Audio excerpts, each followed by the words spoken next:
On commémore ce week-end le 70e anniversaire de la fermeture des camps d'internement de tziganes en France. Le plus important d'entre eux était installé à Montreuil-Bellay, dans le Maine-et-Loire. Un camp devenu aujourd'hui un lieu de mémoire. Olivier Quentin, Denis Leroy.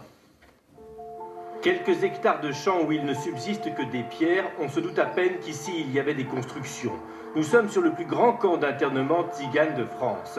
En août 1942, il y a eu jusqu'à 1090 prisonniers, hommes, femmes et enfants. Les grands-parents et parents de Milo étaient parmi eux.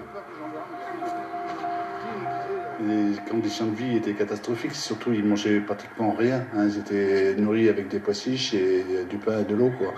Et ils attendaient impatiemment le week-end parce que les habitants de la commune venaient le week-end et leur jetaient du manger à travers les grillages, quoi. Ça, mon père me l'a souvent dit, ça.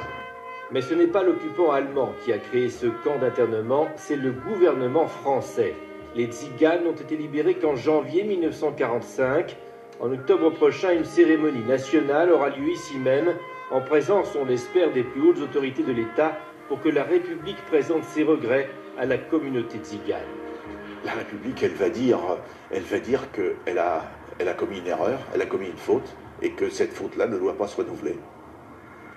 À cet endroit, il y avait la prison du camp. La commune de Montreuil-Bellay va restaurer le lieu.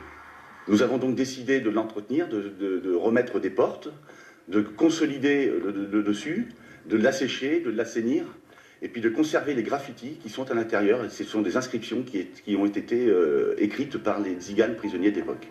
Une œuvre commémorative a été commandée par l'État pour signaler le site et rappeler son histoire.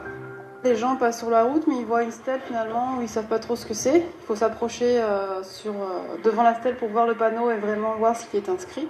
Donc un monument plus important permettrait aux gens de s'arrêter et de voir ce qui s'est passé sur ce site-là.